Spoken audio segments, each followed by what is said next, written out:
Hi, it's Jason Perico for Bianchi Honda, suggesting you start your new year with a new Honda. Start by leasing America's best-selling SUV, the 2016 Honda CR-V EX all-wheel drive with standard features including moonroof, heated seats, touchscreen display, and more for only $299 a month with no money down. Lease Erie's favorite, the 2016 CR-V EX all-wheel drive for an amazing $299 a month here at Bianchi Honda.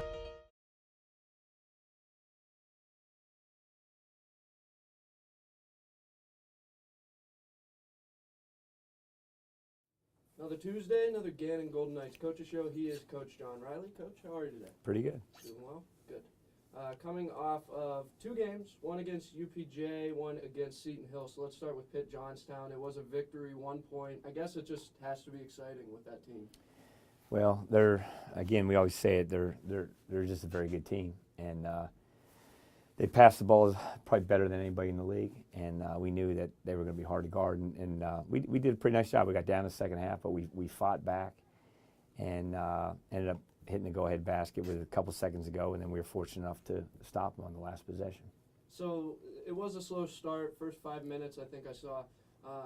Did you see something from the defense, or is that what you mean? They're just stout defensively? What do you mean, them? I mean, I didn't think we were great to start the game. Right. Right. And they took it to us. I mean, they definitely wanted to beat us. They're definitely good enough to beat us. And for whatever reason, we were a little bit sluggish at the start. We made a couple substitutions, and we battled back in there. But I thought in the second half, I thought our defense was much better. And that was the difference. We were able to get a couple stops. We were able to score off of turnovers, and that was the difference. Joe Fustine in this one, 5 of 7, 12 points. We talked last week about expanding the bench, and this may have been out of just necessity, right? Well, it was. We put him in early to try to get a spark because we didn't feel that we were playing with a lot of energy, and he immediately came in and got a couple stops and made a few shots, which helped us. Our biggest thing is when guys come in off the bench, we want them to help us defensively. We want them to be good screeners and try to do the little things. We don't need guys coming off the bench trying to take over the scoring. Defense and rebounding, loose balls, throw yourself into the game that way, and then the other part will follow, and he did that. Is it a byproduct of the game plan? It seems your team stays within striking distance in a lot of games, and then late they'll really engage and take it over. Is that part of the game plan, or is it just No, things planned? no, it's definitely not part of the game plan. We're trying to play as hard as we can every single possession. I think it just speaks to the parity in the league. A lot of people don't understand. I mean, there's a couple teams that are way ahead of everybody, IUP, Kutztown, East Stroudsburg, Shippensburg, and then there's really everybody else. And those teams I just mentioned are all beatable, but everybody else, anybody can win. Anybody can win. Home way doesn't matter anymore. Anybody can win. So we've been fighting for our lives for a while. And it's not because it's weaker, the PSAC, it's because it's Stronger as a whole. Stronger. Good players, good coaches, and great rivalries. Jimmy Berger, 40 minutes in this one, although that's just par for the course now for him, it seems. 8 points, 8 assists, only 2 turnovers. We've seen what he's capable of just in his freshman year, but long term, what kind of potential are we talking about? And by the way, I mean, we didn't have a backup point guard in that game. Emmanuel Matei's been out, and because we've been trying to get Jimmy a couple minutes each half now. But now Emmanuel Matei's been out for the last week and a half with lower leg injuries. So, what makes Jimmy Berger good is his court vision. He's a good competitor. He's a fiery competitor. He's very calm, but underneath he's got some fire to him. And I think in time, he's going to be a really good on-ball defender. He has very good defensive instincts. We got to get him stronger, but he's a very good athlete. And once the year ends, we'll be able to get all of our guys stronger in the weight room. But he's just a really good player. It seems what he excels at are the things that freshmen usually struggle with. He's good. He's good. Again, court vision, unselfishness, competitiveness. I'm not saying he's Adam Blazik because there's only one Adam Blazik. But Blaze was the last freshman to have as much of an impact on our team as Jimmy has. And that's a credit to Jimmy because Blazik's one of the best guards to ever play Gannon. But he does things, and he's just going to continue to get better. By the way, did you see Adam Blazek's highlight tape? He just released one yesterday from the team he's currently playing for. I track him, I follow him, I'll go up and see You'll him. see it. I'll see him after the year. I mean, like I said, I'll be up there to catch a couple of his games, but nothing he does surprises me because of his competitiveness Right. and his toughness. Do you look for point guards in that mold? Or you might have done that before Adam. Yeah, I mean, I've had some really good ones. I've coached a long time, and I've had a couple really good ones. When we were down in Kentucky, we had a number of guys that it came in as freshmen, started for 4 years. Next guy came in as a freshman, started for 4 years, and you know we've had a couple of those guys. And when you get those guys, it's great because as they get older, they can really, especially if they have the leadership qualities, which Jimmy does, and the toughness. You know, it just helps your team. And Blaze practiced so hard that he raised everybody else's level, and we're trying to get Jimmy to do the same things. We'll get into the Seton Hill game, but you mentioned the standings. Pitt Johnstown, it's a 3-game lead right now for you in the PSAC. So I mean, they've got something to play for. Oh, most definitely, and they're above everybody else, and they haven't been beaten in a long time, but they've almost been beaten numerous times, and it's just the rest of us that are all just kind of down there. But anything can happen in our league. An injury here, an injury there, missed shot, missed layup. I mean, I'm watching the Wizards and the Cavs last night. I'm not a big NBA guy, but I just was going back and forth between the Virginia game and Louisville and the Cavs, and I mean, the Cavs should have been done. You know, the Wizards should have been in regulation, and LeBron misses a layup after he traveled, which they didn't call. You know, they didn't call the travel. He blatantly traveled.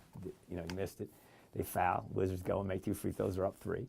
Kevin Love takes it, throws a pinpoint chest pass, 90 feet, and LeBron bangs in a 3 at the buzzer. So, I mean, anything can happen. You have to play every play all the way through. We've won a lot of games by just hanging in there and fighting. Right. And we've been in so many close games, and we'll get into the Seton Hill game in a second, but we didn't do a great job in the second half, and it caught us and it nipped us. And by the way, that finish last night was almost as exciting as the 2 games against Pitt Johnstown. That was a great finish last night. It really was. Seton Hill, it was a loss, 71-65. The story was told in the second half, I thought. As a matter of fact, in the first, you went into halftime 36-19. It was a tale of 2 halves. That's a hard place to play just because of the setup there. And our guys, we were down early, and then we just jumped on them. And we had some huge runs. And, I mean, they shot 24%. I mean, we had complete command of that game. And I thought we relaxed. And, because they have as good or better players than we have. Again, I say we're all about the same. Right. And they have the best shot blocker in the country. And he changed the game. In 2 games, he blocked 17 shots of ours in 2 games. And then the 2 brothers got it going in the second half. And I thought we got a little bit disjointed, which is my fault. For whatever reason, we got just disjointed. We got quiet in terms of talking on defense and tied it late. And neither time could we get the stop we needed. And offensively, I didn't think we were really together. I thought we took quick shots. So give Seton Hill credit. They made plays, but that was a game that we had complete control of. And we didn't put them away when we needed to. And it cost us. Of course, on the court in the first half, the indication was everything was going well. Did you see anything in the locker room? Anything? No. We were making hustle plays. We were getting on loose balls. We were making 2 and 3 efforts. We just weren't as engaged. I think it's human nature. There's a tendency. A lot of times I like going in at halftime down, to be honest with you, because sometimes the focus is a little bit better. And we talked about it. We talked about the first 3 or 4 minutes of the second half. That's so important. And first play of the game, they score a point. We go down and miss a shot. They come down, bang a 3. Call a few timeouts here and there. And we always say it's a long game. It's a long game. A lot of things can happen. Just because you're up at halftime doesn't matter. Over the years, we've come back and won games like that. And, we watched the Super Bowl the other day. It's the same thing. I mean, amateurs say, oh, God, the game's over, first half. You know, I mean, Penn State's had numerous games this year where they're just getting drilled, and all of a sudden they come back. I mean, it's a long game. And if you keep playing the game, I mean, and keep doing what you're good at, eventually the game will come back to you. And we let it go back to Seton Hill, and they made the plays, and we're just left, you know, second half they shoot 60% in the second half. How can they shoot 24% and shoot 60? So, again, credit to them, but I got to believe that we can find a way to play a lot hungrier. I think you're right. You do have to give credit to Seton Hill, but as a coach, you've got now this film of this game, the second half. Do you dwell on that? Do you look at it? Do you We don't have time to take dwell on it. something from We don't have time to dwell on it. We were very poor defensively. It's our fault. We've topped the defense, and we just have to be more connected in terms of how we play. We have to be more physical. We have to talk better, because if you talk on defense, because there's a lot of ball screens and stuff, the more you talk, the more you're engaged mentally. And we didn't do a great job of that. Our bench over with me didn't do a great job of being loud. That's supposed to be a fueling station over there. Our bench was quiet. All of us play a part in it, and we didn't help the guys on the court. Guys on the court didn't help themselves, and it's one we let get away. But we don't have time to do it. We got to get on the next one, because this is the game that we want now. This is the most important game, and same situation. A team that's easily as good as we are and could have beat us at our place. So we have no easy games left. But with that being said, what a great opportunity to be able to get right back at it and compete and really try to do that unified. Yeah, you talk about the remaining games. Cal U, that's away. At Clarion, then versus Edinburgh. At Slippery Rock versus Merciers. I know you're looking at Cal U. So that's a tough team, perennially pretty strong. You know that they're going to come to play. They're going to want to beat Gannon. No doubt. They're well coached. They play hard. So so right away, we know it's going to be a tough fight.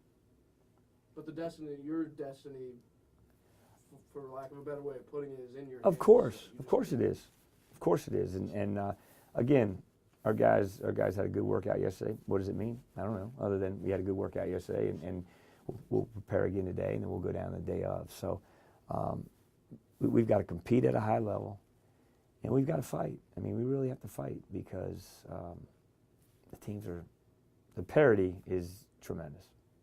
And what sets you apart is a winning mindset. Coach, I like your style. Well, hey, you can like it, you cannot like it, but I like it, Well, and it's effective.